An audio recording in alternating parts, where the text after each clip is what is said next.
안녕하세요. 이번 시간의 마지막으로 이온화 에너지에 대해 함께 공부해 봅시다. 일단은 원자 반지름부터 짚고 넘어가 볼게요. 현대적 원자 모형인 오비탈 모형에서는 핵으로부터 거리가 아무리 멀어지더라도 전자가 발견될 확률이 0이 되지 않기 때문에 원자의 크기를 정확하게 정의하기 어려워요. 따라서 같은 종류의 두 원자가 결합했을 때 두 원자의 원자 핵 사이의 거리를 측정하고 그 거리의 절반을 원자 반지름으로 정의해요. 그림에서 보다시피 나트륨과 같은 금속 원소를 이렇게 결합을 했을 때 이 두 원자 핵 사이의 거리를 재주고 그 값을 절반으로 나눈 값을 원자 반지름으로 보는 거죠. 나트륨과 같은 금속의 경우 원자 반지름은 나트륨 결정에서 가장 가까운 원자핵 사이의 거리를 절반으로 정의해요.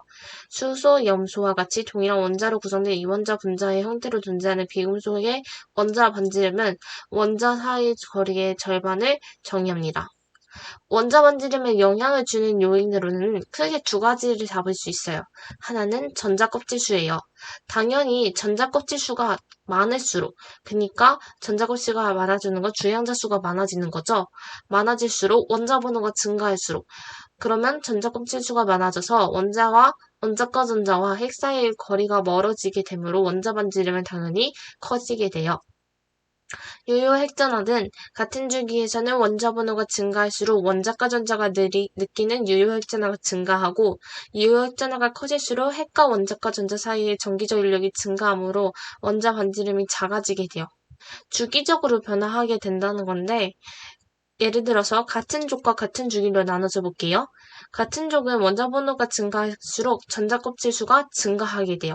같은 족에 영향을 주는 건 전자 껍질 수예요. 리튬, 나트륨, 그리고 칼륨을 봤을 때 원자과 전자 수가 점점 증가하는 게 보이죠. 그러니까 전자껍질 수가 증가하는 게 보이죠. 그리고 같은 주기로 봤을 때에는 원자과 전자가 느끼는 유효 핵전하가 증가하므로 원자 반지름이 작아지게 돼요. 앞 시간에 배웠던 유효 핵전하 같은 경우에는 유효 핵전하가 같은 주기에서 점점 증가하는 꼴을 보이게 되었잖아요. 사실 유효 핵전하는 전자가 잡아당기는 힘이라고 생각을 하시면 편하다고 했어요. 그러니까 유효일전화가 증가한다는 건 전자가 잡아당기는 힘이 세진다는 거고 전자가 잡아당기는 힘이 세지면은 원자 반지름, 원자의 크기도 작아진다라고 이해하시면 편할 거예요. 이온 반지름을 보면요. 양이온 반지름은 금속 원자의 원자가 비활성 기체와 같은 전자 배치를 갖는 양이온이 되면 전자 껍질 수가 감소하므로 이온 반지름 원자 반지름보다 작아지게 돼요. 예를 들어서 나트륨 이온을 생각해 봅시다. 나트륨 원자 같은 경우에서 나트륨 양이온이 되기 위해서 나트륨은 1조 원소였잖아요. 1조 원소는 금속 원자였고요. 그리고 금속 원소가 이온이 되기 위해 편리한 과정은 전자 하나를 잃는 거였어요. 전자를 잃으면 자동스럽게 전자 껍질 수도 감소하게 될 거예요. 그렇게 되면은 전자 껍질 수가 감소하게 되면 이온 반지름은 당연히 작아지게 되겠죠. 음이온 반지름은 어떨까요? 비금속 원소의 원자가 비활성 기체와 같은 전자 배치를 갖는 음이온이 되면 전자수가 증가하여 전자 사이의 반발력이 증가하고 가려막기 효과가 커져서 유효액전화 감소하므로 이온 반지름이 원자 반지름보다 커진다. 쉽게 예시를 들어서 설명을 해드릴게요. 예를 들어서 8명의 사람이 손을 잡고 둥글게 원을 그리고 있어요. 서로 손을 잡고 둥글게 원을 그리고 있는데 7명을 해봅시다. 7명의 사람이 이렇게 둥글게 그리고 있는데 그 중에 한 명의 사람이 안정되기 위해서 여기 모임에 끼고 싶다는 거예요. 그럼 그 한 명의 사람이 들어오기 위해서 우리는 좀 더 발을 뒤로 해서 원을 좀 더 넓히 했죠. 그러고 나서 한 명의 사람과 같이 손을 잡아서 원을 이룰 거예요. 똑같은 원리라고 생각을 해주시면 돼요. 전자수가 증가하면 전자 사이의 반발력이 증가하여 거리가 멀어지게 되고 가려막기 효과도 당연히 커지게 돼요. 유효 핵전하가 감소하게 돼서 이온 반지름이 커지게 되는 거예요. 여기 같은 경우는 염소이온을 예로 들었네요. 염소이온은 17조 원소로 원자과 전자가 7번이었어요. 원자과 전자가 7이었어요. 이러한 이온은 이제 음이온이 될 때 1가 음이온이 되죠. 그래서 전자 껍질 수가 전자 수가 7에서 8로 증가하여 반발력이 증가하고 가려막기 효과가 커져서 유효 핵전하가 감소하게 돼요. 이온 반지름을 비교하자면은 같은 족에서 같은 주기에서 비교를 할 수가 있어요. 마찬가지로 리튬과 나트륨 같은 경우에는 똑같이 나트륨 이온이 리튬 이온보다 훨씬 더 크게 돼요. 플루오린 이온이 염소 이온보다 훨씬 더 작게 되겠죠. 그리고 같은 주기에서도 보면은 나트륨과 염소 이온을 비교했을 때 염소 이온이 훨씬 더 반지름이 크게 돼요. 전자수가 같은 이온의 반지름을 볼게요. 전자수가 같은 이온을 우리는 등전자 이온이라고 해요. 전자수가 같은 이온의 경우에는 원자 번호가 클수록 유효 핵전화가 크므로 이온 반지름이 작아지게 돼요. 그러니까 예를 들어서 보자고 하는 게 바로 산소와 플루오린을 볼게요. 산소와 플루오린 둘 다 음이온이 되었을 때는 똑같은 전자 배치를 가지게 돼요. 즉 등전자 이온이 되잖아요. 이때 원자 번호가 클수록 유효 핵전화가 커지게 돼요. 산소와 플루오린의 원자 번호 중 가장 큰 거는 플루오린이잖아요. 플루오린의 유효 핵전화가 더 크기 때문에 플루오린의 전자들이 잡아당기는 힘이 훨씬 더 클 거예요. 그렇기 때문에 크기를 비교했을 땐 산소가 더 클 수밖에 없겠죠. 전자수가 같은 양이온과 음이온은 원소의 주기가 다르대요.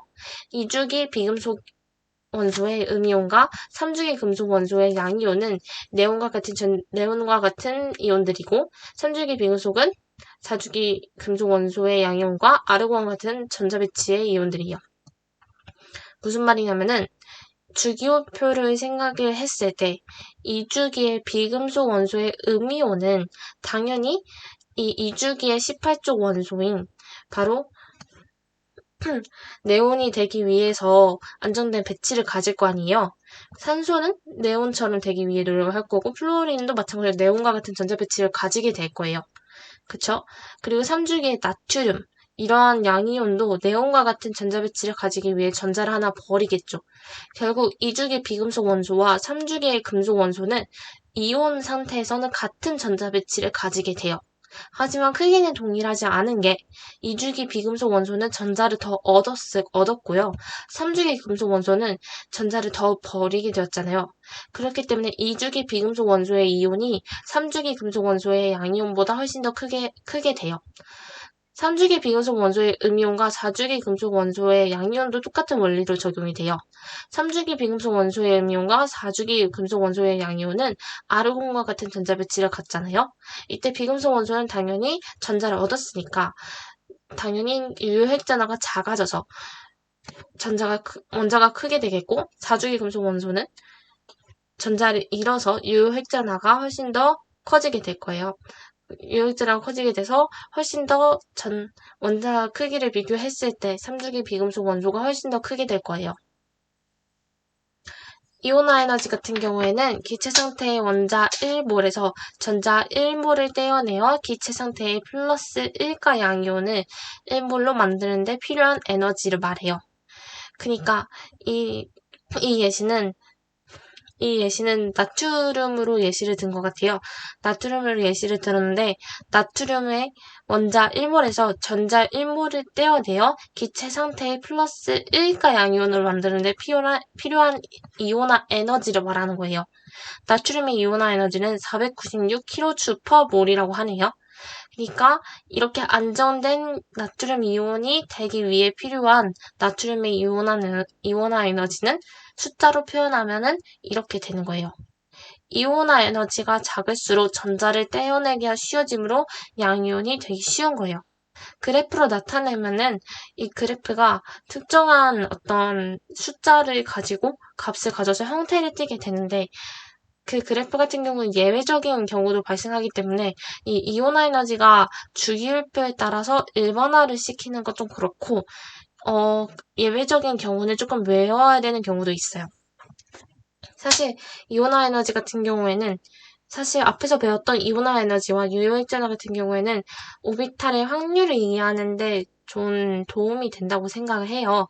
원자 모형에 대한 이해를 더 키울 수 있고 그리고 오비탈이라는 것도 파동함수라는 거에 대해서도 좀 더 깊이 탐구할 수 있는 계기를 가지게 될 수 있다고 생각해요. 원자라는 게 생각보다 굉장히 단순해 보이지만 복잡한 구조를 가지고 있고 그만큼 역사도 많고 변천 과정도 많고 많은 과학자들의 중심 받고 있다고 생각을 합니다. 이 단어는 이 정도에서 마무리를 짓는 게 좋지 않을까 싶네요. 여러분들이 이번 계기를 통해서 짧은 시간이었지만 화학에 대한 관심을 많이 가졌으면 좋겠습니다. 감사합니다.